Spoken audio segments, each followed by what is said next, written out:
그래서 제가 항상 이렇게 써드리는 겁니다. 다니엘서는 12장으로 구성이 되어 있다. 다니엘서 전체를 통해서 말씀하시려고 하는 하나님의 원래 의도가 있어요. 의도. 그거는 포기하지 않으시는 하나님. 그게 무슨 얘기냐면요. 지금 유다 백성들은 이 바벨론에 포로되어서 살고 있는 겁니다. 우리가 남한국 유다의 역사는 항상 포로를 중심으로 해서 보는 거죠. 이 포로 시대, 포로를 중심으로 해서 포로 전, 그리고 포로 후. 항상 그렇게 보셔야 돼요. 바벨론 포로를 중심으로 해서 바벨론 포로 전에 주셨던 말씀, 바벨론 포로 시대, 포로 중에 주셨던 말씀, 그리고 포로 이후에 주셨던 말씀인데, 바벨론 포로 시대, 포로로 살고 있을 때 주신 말씀이 에스겔, 그 다음에 다니엘서입니다. 이 두 권의 성경은 포로 시대 중에 포로 생활하고 있을 때 하나님이 주신 거죠. 그래서 에스겔서는 에스겔이라고 하는 선지자를 통해서 하나님이 이들을 앞으로 어떻게 회복시킬 것인가에 대해서 강조한 말씀이고요. 다니엘서는 그럼에도 불구하고 하나님이 그들을 포기하지 않으신다고 하는 놀라운 메시지죠. 하나님께서 그들을 포기하지 않으세요. 그러니까 하나님의 백성들은 이 징계는 있습니다. 근데 징계는 하나님의 양육의 수단이에요, 이게. 그러니까 우리가 불순종하고 말씀을 떠나고 하나님을 저항하고 무시하고 멸시하고 이러면 우상 숭배하고 이러면 하나님 반드시 징계를 하세요. 근데 징계라고 하는 것은 우리를 더 깊은 단계로 하나님께로 가까이 가게 하기 위한 징계의 수단이다. 네. 그래서 하나님이 징계하시기 전에 경고하시죠. 징계 중에도 함께 하세요. 네. 하나님 던져버리신 게 아니에요. 징계하시면서 징계 중에도 하나님이 여전히 우리를 붙들고 계시고요. 징계 후에도 하나님께서 돌아보세요. 징계를 받은 이후에 과연 징계 받은 것만큼 제대로 순종하고 있는가? 하나님이 주목하고 계신다는 거예요. 그러니까 잘 보세요. 징계 전에는 뭘 하신다고 그랬어요? 그러니까 징계를 중심으로 본다면 징계 전에는 하나님께서 예고 혹은 이거를 경고라 그래요. 들으면 징계가 오지 않죠. 안 들으니까 오는 거죠. 징계 중에도 하나님이 함께 하세요. 그 다음에 징계 후에는 하나님이 주목하세요. 징계한 이후에, 징계받은 이후에 과연 깨닫고 돌이키고 하나님이 원하시는 대로 살고 있는가를 하나님 반드시 주목하십니다. 그래서 징계받은 이후에 좀 더 양육되지 않고 좀 더 성숙되지 않고 그러면 그 징계가 또 옵니다. 더 큰 게 올 수도 있어요. 그러니까 징계가 받았다고 해서 끝난 건 아닙니다. 하나님 꾸준히 우리를 양육해 가시는 건데 중요한 것은 징계 중에도 하나님이 함께 하신다. 이걸 보여주시는 거다. 이렇게 붙여준 것이다. 그렇게 보시면 되고요. 중간 다니엘이란 뜻은 심판의 하나님 또는 하나님의 이름으로 심판을 전하는 사람이라는 뜻이 있다. 남한국 유다가 바벨론에 포로되어 잡혀갈 때 백성들과 함께 잡혀갔죠. 그때 나이가 어렸다고 그래요. 20대 이하. 그런 용모가 그리고 지혜가 탁월해서 왕에게 뽑혀 바벨론식의 교육을 받고 나중에 높은 자리에 이르기도 했다. 벨드사살이라고 하는 이름은 바벨론식 이름입니다. 역사적 배경, 이 다니엘서는 유다 백성들이 바벨론의 포로로 잡혀서 바벨론에 있을 때를 역사적인 배경으로 한다. 다니엘의 활동을 중심으로 그가 바벨론에 잡혀갈 때인 주전 605년경부터 마지막 환상을 본 시기로 알려진 고레스 왕 3년 주전 536년 거기 줄급시다. 약 60년 동안을 70년 그러니까 유다 백성들이 70년 동안 바벨론에서 포로 생활을 했잖아요. 그러니까 처음부터 끝까지 다니엘을 하나님 쓰셨다. 막 그렇게 보시면 되겠습니다. 자, 그러면 다니엘서는요, 크게 보면 두 구본입니다. 1장부터 6장까지는 유다 백성들이 바벨론에 끌려와 가지고 있었던 역사적인 부분들을 쭉 기록을 하고요. 그래서 다니엘의 세 친구들의 믿음, 느부갓네살 왕의 꿈, 그리고 세 친구들의 그 위기와 믿음, 징계받는 느부갓네살 왕, 바벨론이 멸망하고 이제 메데 바사로 가죠.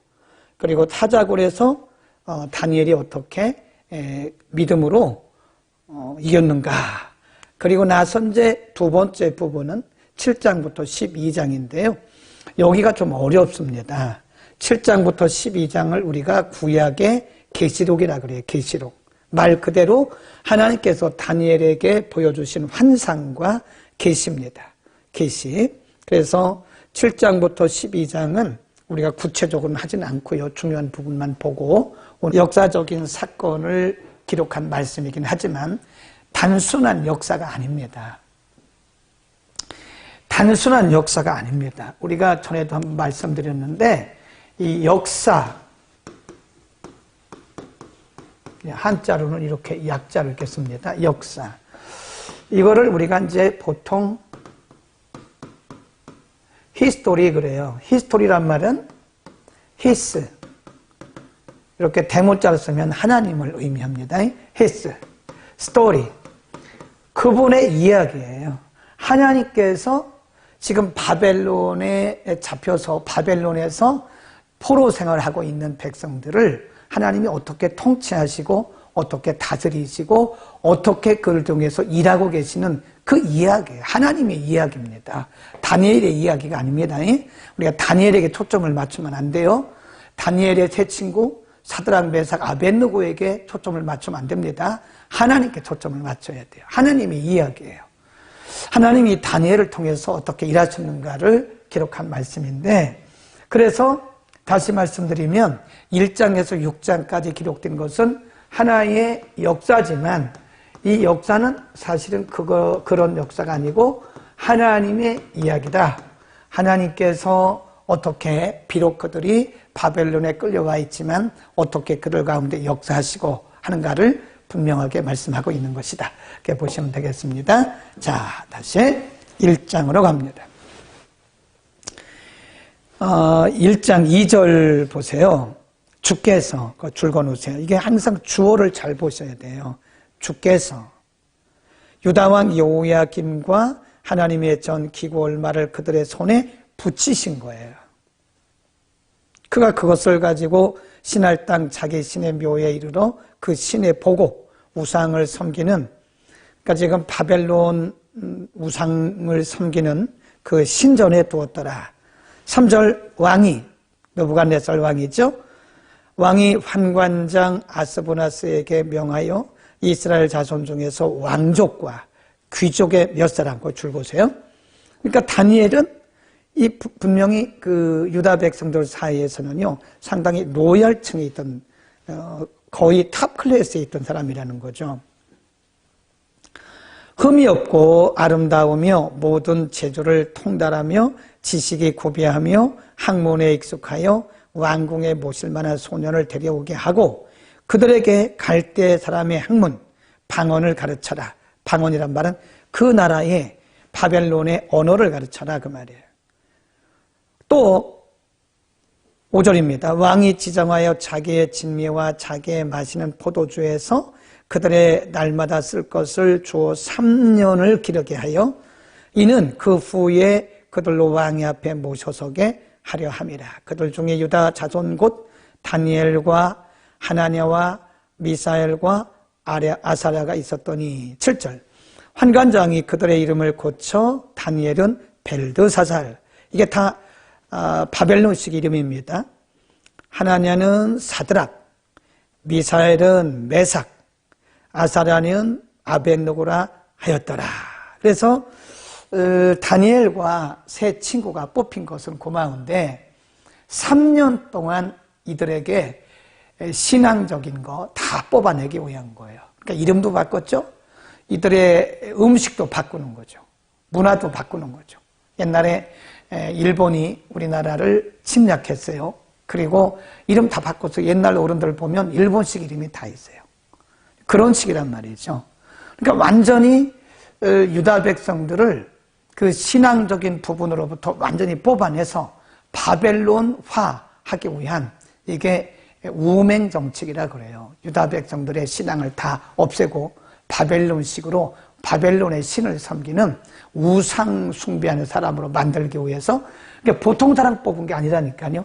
제일 높은 귀족, 왕족 이런 사람들 뽑아가지고 바벨론식 교육을 시킨 거예요. 그중에 다니엘과 세 친구가 뽑힌 거였다라고 말씀하고 있는 거죠. 위기입니다. 인간적으로 보면 이것은 특권이죠. 굉장히 특권이죠. 다니엘 그리고 플러스 세 친구. 인간적으로 보면 이들에게는 특별한 은혜가 주어진 거예요. 특별한 기회가 주어진 겁니다. 그래서 그들이 하는 대로 순순히 이름 다 바꿨죠. 그들이 먹는 왕의 진미와 포도주 마시죠. 그거 다 우상에게 했던 거거든요. 왕이 우상에게 드렸던 거 먹는 것이고 하여튼 바벨론식이라고 하는 것은 바벨론 우상화예요. 그게. 근데 그렇기는 하지만 이들이 어쩌면 인간적으로 보면 굉장한 기회가 온 거예요. 바벨론에서 3년 동안 훈련받고 거기서 바벨론에서 아주 높은 지위에 올라갈 수 있는 기회가 온 거잖아요. 이때에 어떻게 해야 될 것인가? 지금 하나님이 다니엘과 세 친구를 통해서 우리에게 보여주시는 거예요. 과연 하나님의 백성들은 인간적인 그 기회를 잡을 것이냐? 죽으면 죽어도 믿음으로 하나님을 끝까지 선택할 것이냐? 어떤 것을 선택할 것인가에 대한 샘플을 보여주신 거다. 자, 그러면 그때 다니엘이 어떤 결정을 했느냐? 8절입니다. 다니엘은 뜻을 정하여 왕의 진미와 그의 마시는 포도주로 자기를 더럽히지 아니하리라 하고 자기를 더럽히지 않게 하기를 환관장에게 구했어요. 얼마나 담대합니까? 한 말을 잘 보세요. 더럽히지 않기를 그랬대요. 왕의 진미와 포도주는 우상과 관련된 거라니까요. 우리 안 먹겠다. 그 말은 나의 신앙을 더럽히지 않겠다. 그 얘기입니다. 나이가 어리거든요. 그런데도 이런 생각을 했다는 것은 하나님께서 다니엘과 그 친구들에게 주신 마음이죠. 거기 뒤에 보세요. 그렇게 담대하게 뜻을 정하니까 9절 하나님이 다니엘로 환관장에게 은혜와 긍휼을 얻게 하신지라. 환관장이 다니엘에게 이르되 내가 내 주 왕을 두려워하노라. 그가 너희 먹을 것과 너희 마실 것을 지정하셨거늘 너희의 얼굴이 초췌하여 동무 소년들만 못한 것을 그로 보시게 할 것이 무엇이냐. 그렇게 되면 너희 까닭에 너희 때문에 내 머리가 왕 앞에서 위태하게 될 것이다. 그 말은 왕이 얼마나 담대한지 이 담대함도요 하나님이 주신 거예요. 하나님이 쓰실 때는 그런 담대함과 열정과 용기를 주십니다. 뭐 우리는 먹지 않겠습니다. 죽이려면 죽이시오. 왕의 처분대로 하시오. 단 우리 부탁이 있는데 열흘 동안 한번 비교를 해보시오. 왕의 진미와 포도주를 마시는 사람들 있고 그 다음에 우리는 채소와 물만 마시겠습니다. 얼마 동안? 열흘 동안. 그리고 비교해 보시오.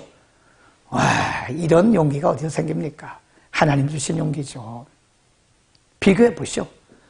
열흘 후에 우리가 저들보다 못하면 마음대로 하시오. 죽여도 좋습니다. 대단한 거죠. 그리고 열흘 뒤에 결과를 보면 하나님이 하신 거죠. 15절. 열흘 후에 그들의 얼굴이 더욱 아름답고 살이 더욱 윤택하여 왕의 진미를 먹는 모든 소년보다 나아 보인지라. 이러므로 감독하는 자가 그들에게 분정된 진미와 마실 포도주를 제하고 채식을 주니라. 거기에다가 17절 하나님이 이 네 소년에게 지식을 더하게 하시고 모든 학문과 제조에 명철하게 하신 외에 다니엘은 이 모든 이상, 환상입니다. 몽조를 깨달아 알게 하셨더라. 20절 왕이 그들에게 모든 일을 묻는 중에 그 지혜와 총명이 온 나라 박소와 술객보다 10배나 나은 줄을 알았다. 그랬습니다.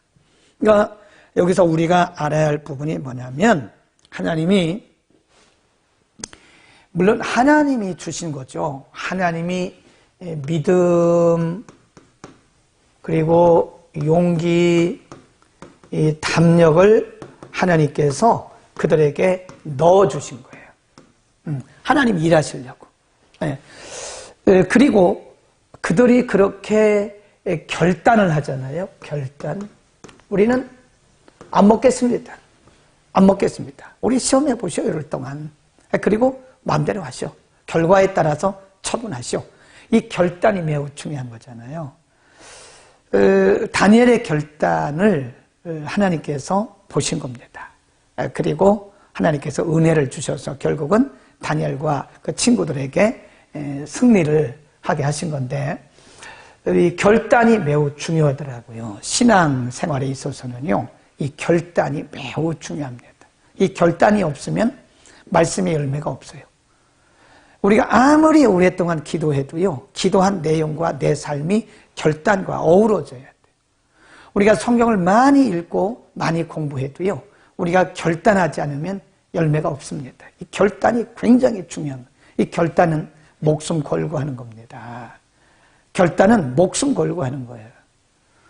물론 우리가 매번 목숨을 걸 수 있겠습니까만은 목숨을 거는 듯한 그런 자세로 하면 뒤에 계속 나와요.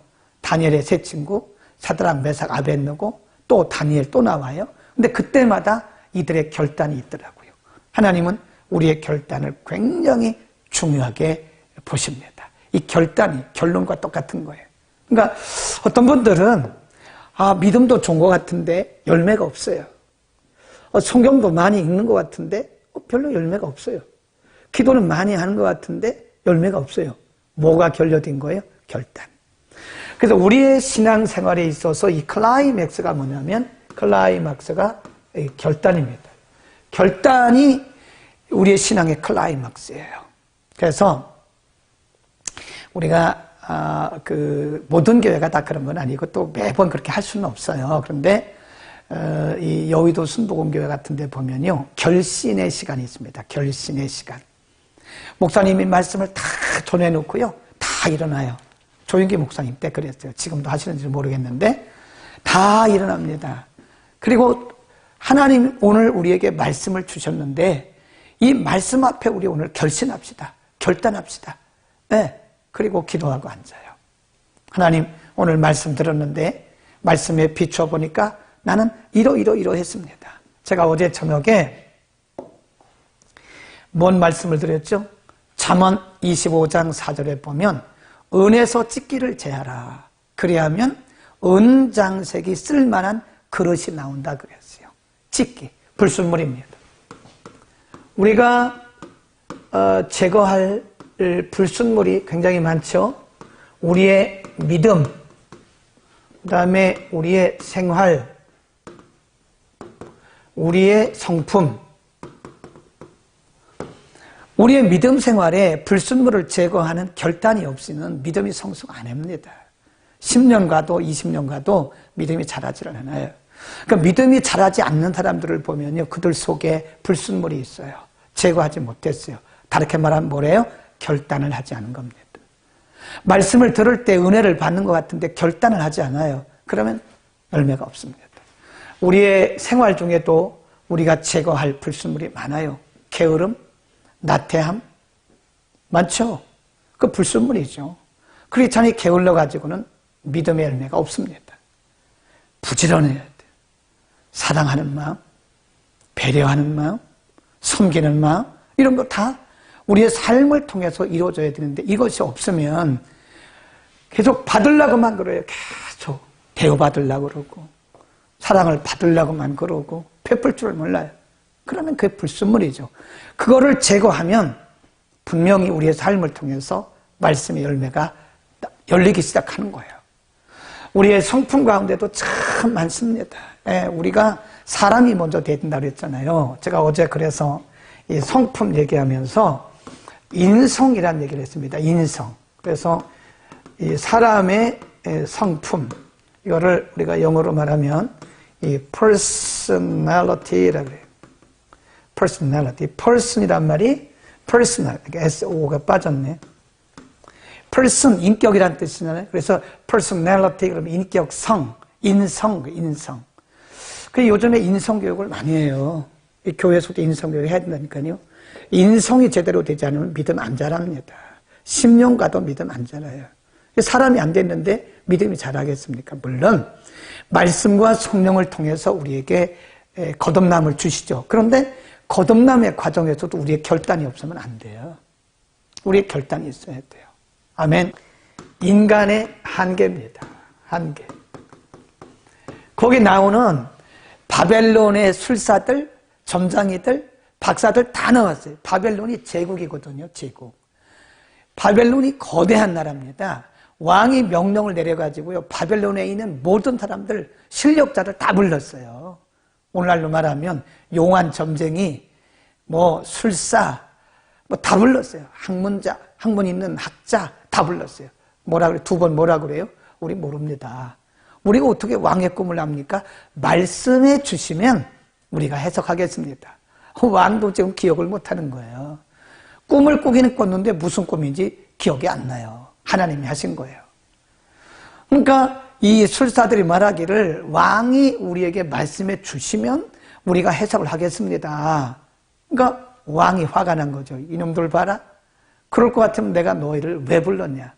그리고 왕이 아주 무섭게 그들에게 처리를 합니다. 거기 보세요. 꿈을 내게 알가라. 그리하면 너희가 그 해석도 보일 줄 내가 알리라. 갈대아 술사들이 왕 앞에 대답하여 가로되 11절 왕의 물으신 것은 희한한 일이라. 그들이 스스로 말하잖아요. 왕의 물으신 것은 희한한 일이라. 육체와 함께 거하지 아니하는 신들 외에는. 그러니까 이 사람들이 지금 반증을 하는 거예요. 우리들은 못합니다. 우리는 한계가 있으니까 이것은 특별한 영을 받지 않으면 못합니다. 이 사람들이 얘기하는 거예요.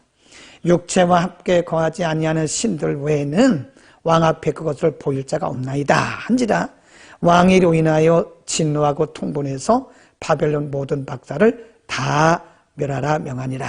그래서 13절에 보면 박사들은 죽게 되었고 다니엘과 그 동무도 죽이려고 찾았더라. 17절. 이제 다니엘이 아리옥이라고 하는 군대 장관에게, 시위대 장관에게 불려서 갑니다. 이렇게 말해요. 16절. 다니엘이 들어가서 그 왕께 구하기를 기한하여 주시면 왕에게 그 해석을 보여드리겠습니다. 왕의 꿈을 알고 해석해 드리겠습니다. 이게 다니엘의 지혜, 하나님의 주신 지혜입니다. 순발력이에요. 순발력. 우리는 그걸 뭐라 그러냐면 영적 순발력이라고 그래요. 영적 순발력. 이 기도하는 사람들은요, 이걸 잘 캐치를 해야 돼요. 하나님이 우리에게 1부터 10까지 다 이렇게 확실하게 보여주시는 게 아니에요. 다 이렇게 말씀해 주시는 게 아니에요. 우리에게 다 귀로 주시는 게 아니에요. 감각입니다. 감각. 이거를 우리가 뭐라 그러냐면 영적 감각이에요. 감각. 영적 감각을 통해서 순간적으로 몇 초 사이에 몇 초 사이. 지금 장관하고 얘기하고 있는데 그 말을 내일 얘기하겠습니다. 그럼 되겠습니까? 지금 말하기를 뭐 급합니까? 시간을 주시오. 그러면 내가 왕의 꿈을 알려드리겠습니다. 그 순간적으로 몇 초 사이에 그 영적 순발력, 그게 뭐예요? 영적 감각을 통해서 얻어낸 것이다. 하나님이 주신 거죠. 예, 또 봅니다. 그래서 그렇게 이제 얘기를 하고 17절 보세요. 이에 다니엘이 자기 집으로 돌아가서 그 동무 하나냐와 미사엘과 아사라에게 그 일을 고하고 18절. 끝에 가보면 그들로 구하게 하니라. 그 말은 기도를 부탁한 거예요. 가장 중요한 것은 나 자신이죠. 본인이죠. 그러나 우리가 기도의 동맹, 기도의 동역자에게 우리가 기도 부탁을 해야 돼요. 지금 다니엘도 보면 자기 집으로 가가지고 친구들에게 기도부터 한 거예요. 그래서 우리가 그걸 뭐라 그러냐? 기도 동역자. 이 다르게 말하면 prayer band 그래요. prayer band. 우리가 이제 보통 밴드란 말을 많이 쓰잖아요. 밴드. 기도 동역자. 밴드. 이게 필요한 겁니다. 우리가 신앙생활 혼자 하기 힘들어요. 외롭게 신앙생활 하지 말라고요. 물론 우리 안에 성령이 계시고 우리가 하나님을 아버지로 섬기기 때문에 인간적으로 외로울 게 뭐가 있겠습니까만은 우리는 이 땅에 몸을 두고 살고 있는 사람들이기 때문에 혼자는 힘들어요. 기도도 모아지면 큰 불이 됩니다. 불이 되는 거예요. 어떤 사람들은 자기를 오픈을 안 해요. 어려운 일이 있는데 기도 부탁을 안 해요. 그거 안 됩니다. 이제 오픈하는 것도 훈련해야 돼요. 내가 이런 어려움이 있는데 기도해 주십시오. 그러면 소문이 날 텐데 뭐가 무섭습니까? 소문 나는 게? 그런 게 소문 나는 게 무서우면 우리가 어떻게 신앙생활을 합니까? 또 우리가 인격적으로 봐서 어떤 사람이 기도 부탁을 했는데 그 기도 내용을 막 소문내고 그러면 안 돼. 저 사람이 이런 문제가 있대. 기도해달라고 부탁하는 것은 좋으나 이 사람에게 이런 문제가 있다라고 그렇게 얘기하는 것은 안 좋겠죠. 응? 그래서 이 프레어 밴드가 굉장히 중요해요. 기도 동역 모임, 기도 동역자. 반드시 기도 동역 모임이 있어야 됩니다. 이게 없으면 어려운 거예요. 기도 동일한 것 그랬는데 영어 성경에 보면 the mystery 그랬어요. the mystery. 은밀한 것. 영어 성경에 보면 the mystery 하다 그러잖아요. mystery. 아주 은밀한 것이 다니엘에게 보인 거예요. 하나님께서 지금 이제 열기 시작하는 거예요. 여러분 신앙생활 하다 보면요 아주 신기한, 이거 어떻게 보면 은밀한 것보다는 신기한 것이라고 번역하는 게 좋을 거예요. 신기한 것. 은밀한 게 많아요. 신기한 게 굉장히 많습니다. 우리는 아까 뭐라 그랬어요? 한계. 우리는 한계, 제한된 인간이잖아요. 한계 아래 살아요. 우리는 이 제한된 한계 아래서 살고 있어요. 근데 하나님께서 때로 우리에게 위로부터 이 미스터리한 신기한 것들을 우리에게 보여주세요. 그건 내 의도 아니고 내 믿음도 아니에요. 그것은 하나님의 불가항력적인 은혜입니다. 그래서 써놓으세요. 하나님의 불가항력적인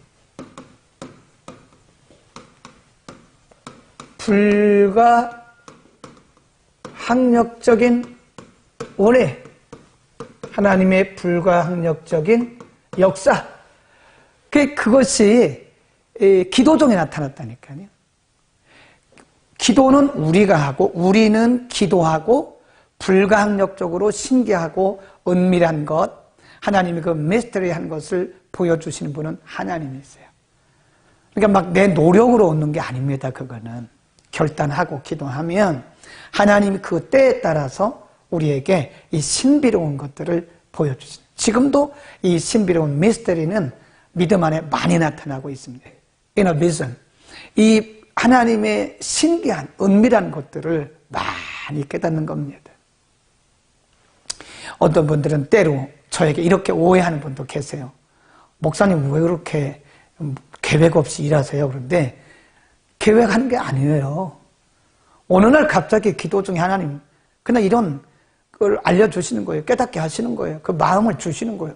그러고 하는 거지. 무슨 주의 일을 이건 이렇게 하고 이건 이렇게. 물론 우리가 큰 것은 그렇게 틀을 잡아놓긴 하지만 사실은 그것은 우리가 그냥 이렇게 의식적으로 타이틀 잡아놓은 거지 구체적인 거는요. 그때마다 기도할 때마다 하나님께서 우리에게 이렇게 감동을 통해서 주시는 겁니다. 왕들을 세우시며 지혜자에게 지혜를 주시고 지식자에게 총명을 줄고세요. 얼마나 멋진 가슴 뛰는 말씀이에요. 지혜자에게 지혜를, 지식자에게 총명을 주시는도다. 그는 깊고 은밀한 미스터리한 일이에요. 깊고 은밀한 일을 나타내시고 어두운 데 있는 것을 아시며 또 또 빛이 그와 함께 있도다. 나의 열조의 하나님이여. 이렇게 해. 그리고 이제 다니엘이 느부갓네살 왕 앞에 갑니다. 27. 다니엘이 왕 앞에 대답하여 가로되 왕의 물으신 바 은밀한 것은 박사나 술객이나 박수나 점장이가 능히 왕께 보일 수 없습니다. 무엇이 하나님이시라. 그가 느부갓네살 왕에게 후일에 될 일을 알게 하셨나이다. 왕의 꿈, 곧 왕이 침상에서 뇌 속으로 받은 이상, 거기다 줄거 놓으세요. 지금 느부갓네살 왕의 꿈은 단순한 이런 드림이 아닙니다. 단순한 이런 드림이 아니에요. 느부갓네살 왕이 받은 것은 뇌 속에 받은 그의 뇌 속에 하나님이 집어넣어 주신 비전이에요. 비전. 비전입니다. 이 드림이 아니에요.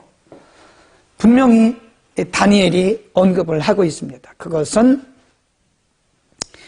하나님께서 왕의 뇌 속에 주어 놓으신 이상입니다. 이상.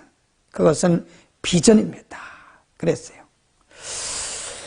왕이요. 왕이 침상에 나아가서 장래 일을 생각하실 때에 은밀한 것을 나타내시는 이가 장래 일을 왕에게 알리하셨고, 그리고 이제 그 꿈을 말합니다. 30일. 왕이요. 왕이 한 큰 신상을 보셨나이다. 그리고 그 본 내용들을 쭉 얘기해요. 37. 거기 보면 왕이요. 왕은 열왕의 왕이시라. 하늘의 하나님이 나라와 권세와 능력의 영광을 왕에게 주셨고 인생들과 들짐승과 공중의 새들 어느 곳에 있는 것을 물론하고 그것들을 왕의 손에 붙이사 다 다스리게 하셨으니 왕은 곧 금머리이니다.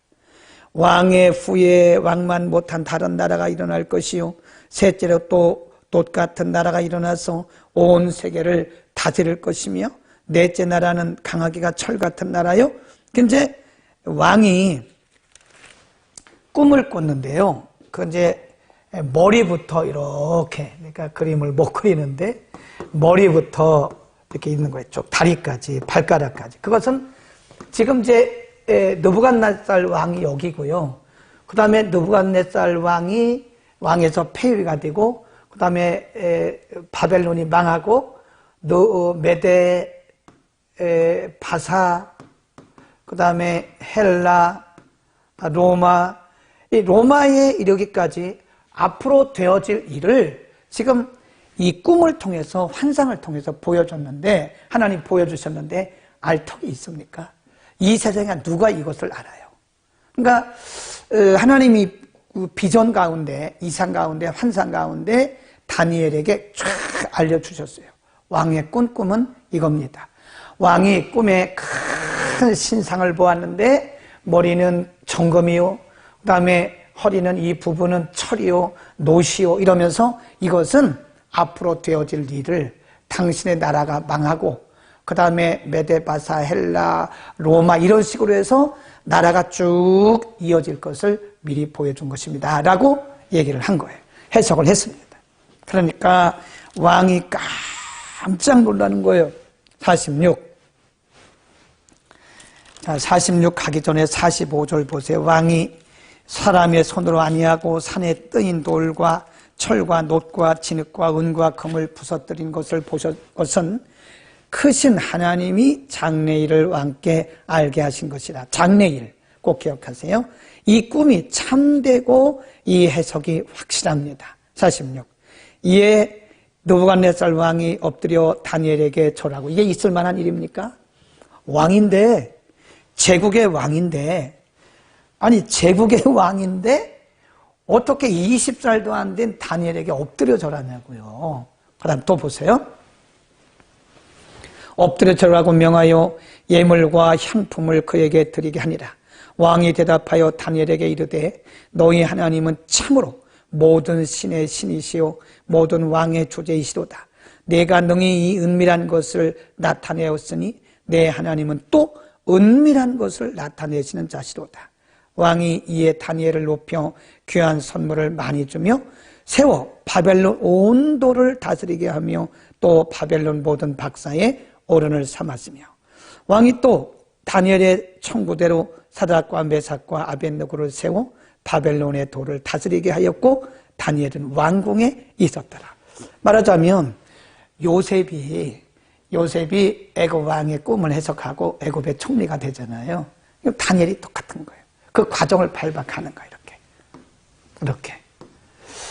다니엘은 하나의 포로입니다. 포로 되었다가 나중에 이 바벨론 제국의 2인자가 된 거예요. 2인자. 총리와 같은 2인자가 됐어요. 근데 그 과정에 하나님께서 사용하신 것이 뭐냐면 느부갓네살 왕의 꿈이에요. 꿈. 비전. 꿈을 통해서 하나님이 다니엘을 이렇게 높이시는 과정이다. 그러니까 다니엘을 위해서 높이신 게 아닙니다. 절대로 그게 아닙니다. 하나님이 우리를 높이실 때는 나 때문에 높이신 게 아니에요. 하나님의 영광. 거기 보세요. 느부갓네살 왕이 뭐라고 말을 하죠? 47절에 너희 하나님은 참으로 모든 신의 신이시요 모든 왕의 주제구나. 네가 능히 이 은밀한 것을 나타내었으니 내 하나님은 또 은밀한 것을 나타내시는 자로구나. 그러면서 다니엘로 인해서 하나님의 영광이 드러나는 거예요. 그 제국의 왕이 바벨론 제국의 왕이 다니엘에게 20살도 안 된 다니엘에게 엎드려 무릎 꿇어 절하고 나는 형식적으로 왕이지 사실 내가 왕이다. 너 때문에 내가 하나님이 살아계신 것을 보았다. 그래서 하나님이 다니엘을 높이시는 거예요. 그러니까 다니엘을 위해서 그런 게 아닙니다. 다니엘 실력도 아닙니다. 다니엘의 능력도 아닙니다. 하나님이 하나님의 하나님 되심을 누가 누구를 지금 포로로 삼아온 거예요? 지배하고 있는 거예요? 느부갓네살 왕이 바벨론의 절대 주권자인 느부갓네살 왕이 유다 백성들을 끌어다가 자기 나라에 지금 포로로 갖다 놓고 그들을 압제하면서 바벨론식 교육을 지키면서 우상화하려고 했던 거잖아요. 근데 그게 다 깨져버린 거예요. 하나님이 그걸 깨뜨리신 거예요, 지금. 이 세상에 어떤 나라도 어떤 권세도 권력도 영원하지가 않다. 하나님만 영원한 통치자다. 그걸 보이시기 위해서 지금 하나님이 느부갓네살을 낮추신 것이고 느부갓네살 왕이 평상시에 의지하고 신뢰했던 바벨론의 모든 박사, 박수, 그 모든 점쟁이들 다 깨뜨려 버리신 거예요. 누구를 드러내시려고 그런 거예요? 하나님의 영광, 하나님의 하나님 되심을 드러내기 위한 것이다. 그러니까 그 과정에 하나님이 다니엘을 도구로 쓰신 거예요. 그냥 하나님 되심이 드러나기 위한 것이에요. 그러니까 우리는 무슨 일이 우리를 통해서 큰 기적과 기사와 뭐 신비한 일이 일어나도 그건 내 능력 아닙니다. 내 실력도 아닙니다. 나를 위한 것도 아니에요. 그거는 다 하나님의 영광이에요. 하나님의 영광. 하나님의 영광과 하나님의 통치자 되심, 하나님의 하나님 되심을 드러내기 위해서 우리를 도구로 쓰신 것뿐이지 우리의 실력도 우리의 능력도 아닙니다. 혹시 여러분 주위에 기적과 기사를 베풀면서 자기가 한 것처럼 자기 영예를 드러나고 자기 이름을 드러내면 절대 이런 거기 따라가면 안 돼요. 그건 성경적이지 않아요. 우린 도구일 뿐이에요. 세례 요한이 뭐라 그래요? 사람들이 와서 당신이 메시아입니까? 난 메시아 아닙니다. 그럼 당신이 뭡니까? 나는 주의 길을 예비하러 온 자입니다. 그분은 흥해야 되고 나는 망해야 됩니다. 그분은 날마다 높아져야 되고 저는 사실 그분의 뒤에 오실 그 메시아의 신발끈도 저는 풀거나 맬 수가 없어요. 그렇게 말하잖아요. 많은 사람들이 세례 요한을 왕 삼으려고 그래요. 당신이 메시아라고 그래요. 아닙니다. 라고 정직하게 말하잖아요. 만일 그때 그가 양심이 조금 어긋났으면 자기가 선지자인 척 했을 거예요. 자기가 메시아인 척 했을 거예요. 그러나 절대적으로 아니라고 말하잖아요. 아멘. 우리는 하나님이 쓰시는 도구일 뿐이고 우리를 통해서 그분의 영광이 드러나. 내가 한 건 아무것도 없어요. 그분이 하신 거예요. 다 그분이 하신 거예요. 우리의 의의를 드러내는 것은 성경적 신앙이 아닙니다. 우리가 무슨 아무리 큰 일을 했어도 내가 한 게 아니에요.